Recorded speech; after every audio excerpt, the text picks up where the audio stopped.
used to be a skeptic. Ghosts, demons, the supernatural, all nonsense, I thought, until last year when I moved into the old farmhouse. My name is Jack, and I was looking for a quiet place to focus on my writing. The farmhouse was perfect, isolated, surrounded by dense woods, and best of all, cheap. The real estate agent mentioned something about the previous owners leaving abruptly, but I didn't care. I should have. The first night was uneventful. I spent it unpacking and settling in. The house was old, with creaky floors and drafty windows, but it had character. The next day, I explored the property. The woods were thick and dark, and I felt a strange unease walking through them. It was as if the trees were watching me, their branches reaching out like skeletal fingers. That evening, as I was making dinner, I heard a noise coming from the basement. It sounded like a faint whispering. I dismissed it as the house settling, but it persisted, growing louder and more insistent. Reluctantly, I grabbed a flashlight and headed down the narrow stairs. The basement was cold and damp, filled with old, forgotten furniture covered in dust. The whispering stopped as soon as I entered, replaced by an oppressive silence. I shone the flashlight around, but there was nothing there, just shadows and dust. I shook my head and went back upstairs, but I couldn't shake the feeling that I wasn't alone. That night, I had my first nightmare. I was standing in the woods, surrounded by the trees, their branches closing in on me. I tried to run, but my feet were rooted to the ground. The whispering returned, louder and more frantic, and I woke up drenched in sweat. The next few days were uneventful, but the nightmares continued. Every night I found myself back in those woods, unable to escape. The whispering grew louder, and I began to understand the words. They were calling my name, begging me to come to them. One evening, as I was writing in my study, I heard footsteps upstairs. Slow, deliberate, and unmistakably human. I knew I was alone in the house. Heart pounding, I grabbed the flashlight and crept up the stairs. The hallway was empty, but the footsteps continued, leading me to the attic door. I hesitated, my hand on the doorknob. The whispering was back, louder than ever. Summoning my courage, I opened the door and climbed the rickety ladder. The attic was dark and filled with old, forgotten belongings. As I swept the flashlight around, I saw something that made my blood run cold.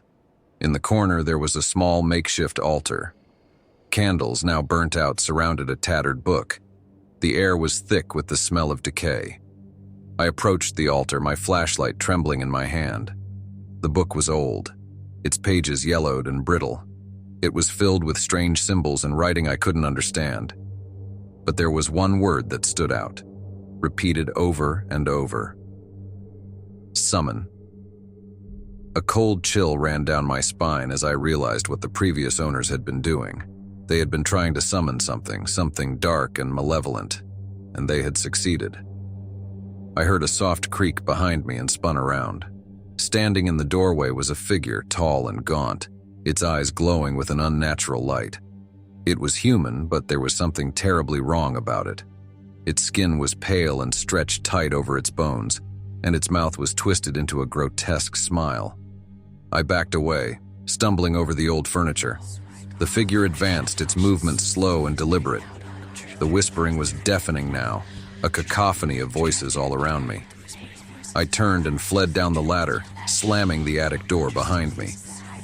For the next few days, I tried to ignore what I had seen, but the figure haunted my every waking moment. I saw it in the corners of my vision, felt its cold presence behind me. The whispering never stopped, driving me to the brink of madness. I decided to leave the house.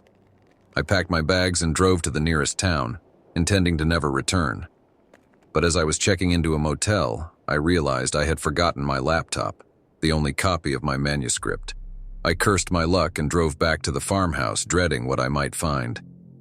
The house was silent when I entered, but the air felt charged with a malevolent energy. I hurried to my study, grabbed the laptop, and turned to leave.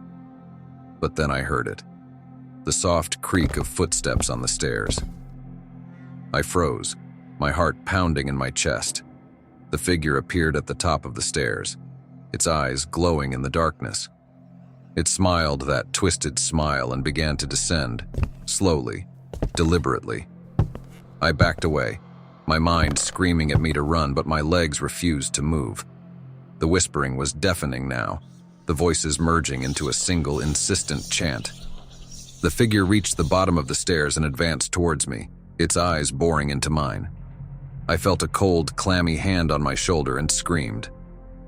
I don't remember much of what happened next. I must have passed out because the next thing I knew I was lying in a hospital bed. The doctors told me I was found wandering the woods, delirious and covered in scratches. They assumed I had a breakdown and tried to convince me it was all in my head, but I knew the truth. I never went back to the farmhouse. I sold it to a developer who promptly demolished it. But even now, in my small apartment in the city, I can't escape the nightmares. Every night I find myself back in those woods, the whispering growing louder, the figure always just out of reach. I've come to accept that I'll never be free of it. Whatever was summoned in that house has attached itself to me, and it won't let go. I can feel it watching me, waiting, and I know one day it will come for me. Until then, I try to live my life as normally as possible.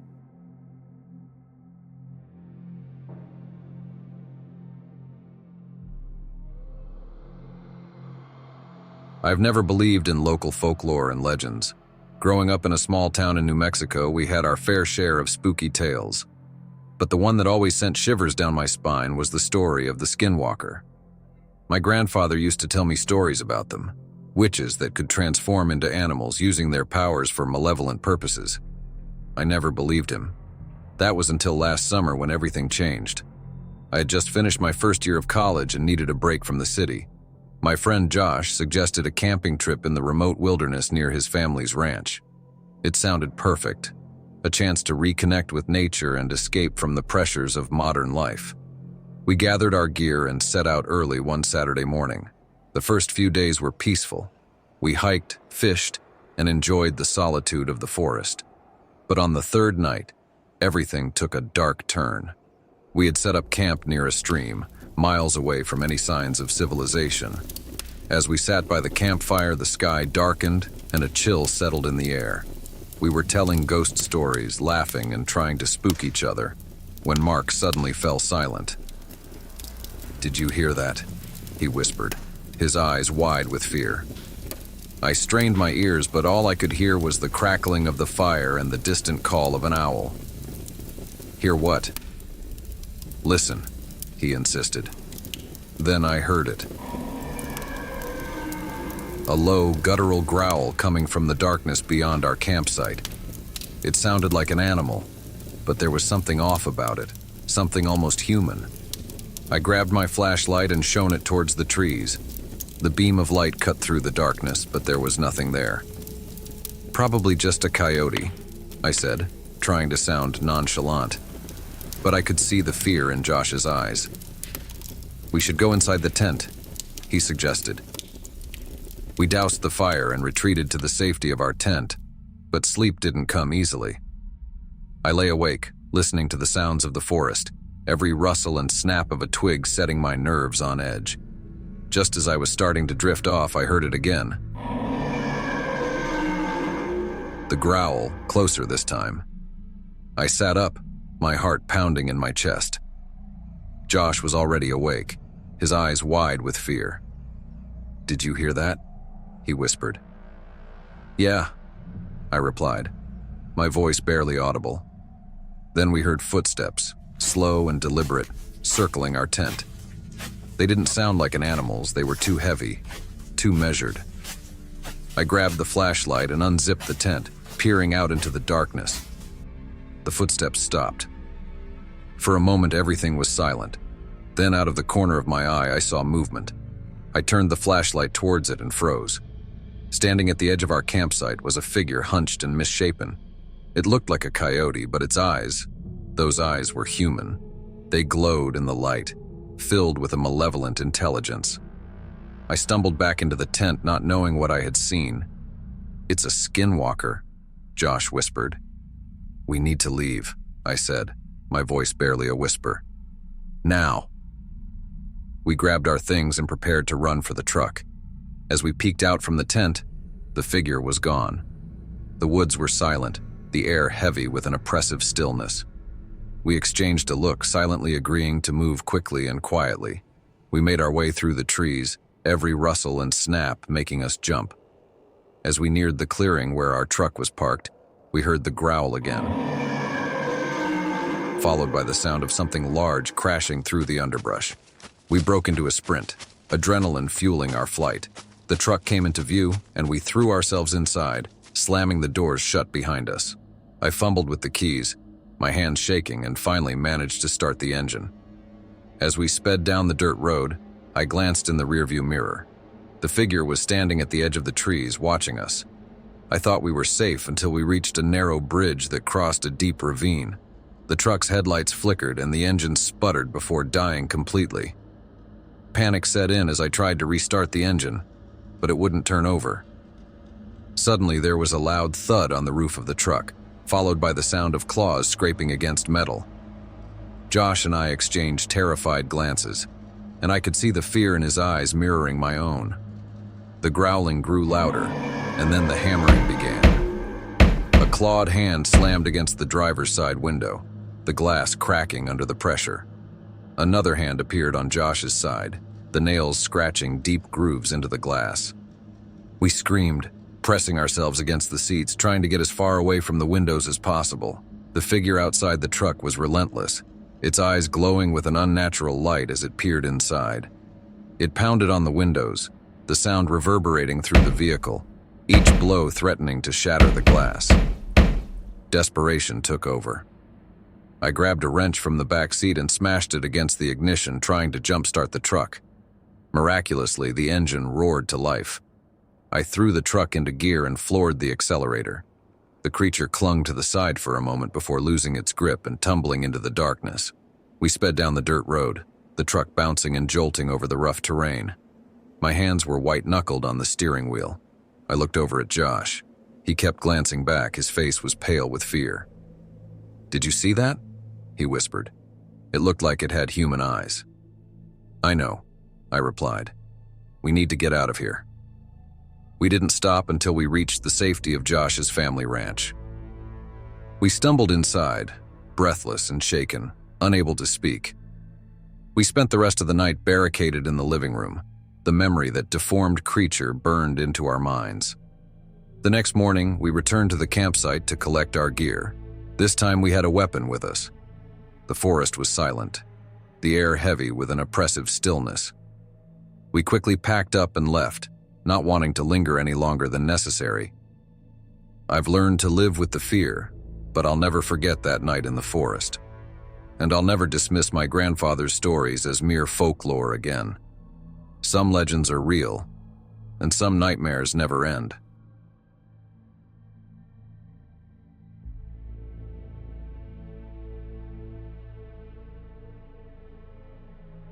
I've always had a fascination with abandoned places, relics of the past that hold the stories of those who once occupied them. My latest obsession was the old asylum on the outskirts of town. It had been abandoned for decades, rumored to be haunted and shrouded in mystery. I managed to get permission to explore the asylum from the local authorities, who warned me about the dangers of the deteriorating structure. I wasn't worried. I'd been in plenty of crumbling buildings before. But as I drove up the winding road leading to the asylum, a sense of unease settled over me. The building loomed in the distance, its windows dark and empty, like hollow eyes staring back at me. I arrived just before sunset, wanting to capture some footage of the place in the dying light. The asylum was massive, a labyrinth of hallways and rooms. The air was thick with dust, and the silence was oppressive. I set up my camera and began filming, narrating the history of the place as I walked through the corridors. According to my research, the asylum had been shut down in the 1950s after a series of mysterious deaths and disappearances. Patients and staff had vanished without a trace, and there were whispers of inhumane experiments conducted in the basement. I was determined to find evidence of these dark secrets. As I moved deeper into the building, the light began to fade, and the shadows grew longer. The temperature dropped and I could see my breath in the air. I reached a large metal door marked Basement, Restricted Access. It was locked, but years of neglect had weakened it, and I managed to force it open. The stairs creaked under my weight as I descended into the basement. The air was musty and damp, and the walls were lined with strange symbols and scratches, as if someone had tried to claw their way out. I set up my camera and began filming again, documenting everything. The basement was a maze of narrow hallways and small rooms. In one of the rooms, I found an old rusted operating table, and beside it, a collection of dusty medical instruments. The sight of them sent a shiver down my spine. As I filmed, I heard a faint noise coming from the hallway behind me, a soft, rhythmic tapping. I turned, shining my flashlight down the dark corridor. The tapping continued, growing louder and more insistent. I followed the sound, my mind racing. The hallway seemed to stretch on forever, and the tapping was now accompanied by a low, whispering voice. I couldn't make out the words, but it sounded like a plea for help. I reached a door at the end of the hallway. The tapping was coming from the other side. I hesitated, every instinct screaming at me to turn back, but my curiosity got the better of me. I pushed the door open and stepped inside. The room was empty except for a single flickering light bulb hanging from the ceiling. The tapping had stopped, replaced by an eerie silence. I scanned the room with my flashlight and found nothing unusual.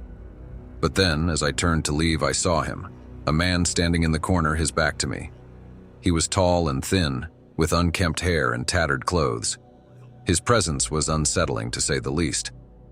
I took a step closer, my flashlight trembling in my hand. "Hello?" I called out, my voice shaking.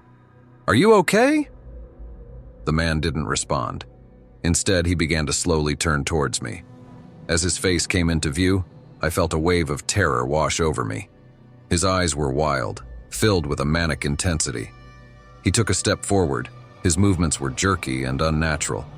I stumbled back, dropping my flashlight. The room plunged into darkness, and I could hear his footsteps approaching. I fumbled for the flashlight and managed to switch it back on. The man was now inches away from me, his eyes boring into mine. Suddenly, he let out a blood-curdling scream and ran past me.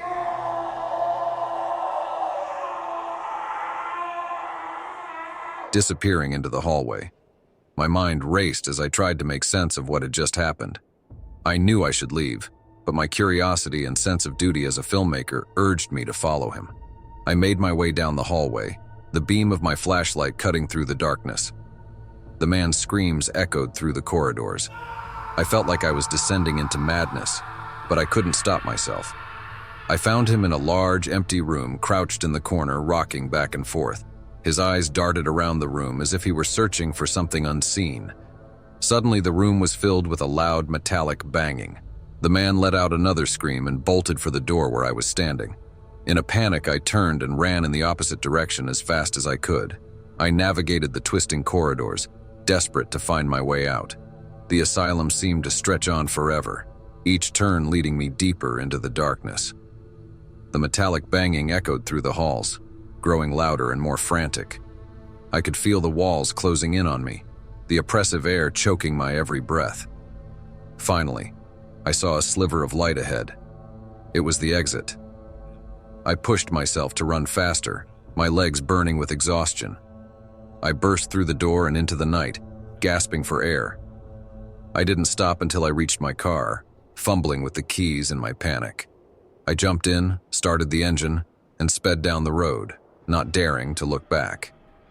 When I finally reached the safety of my home, I locked the doors and windows, trying to calm my racing mind. That night, I couldn't sleep. Every time I closed my eyes, I saw his face, those wild eyes staring into my soul. The next day, I reviewed the footage I had captured. Most of it was uneventful, but then I saw the moment I entered the basement. In the background, faint but unmistakable, was the sound of tapping. I fast-forwarded to the room where I had seen the man. The camera had caught him, standing in the corner, his back to me.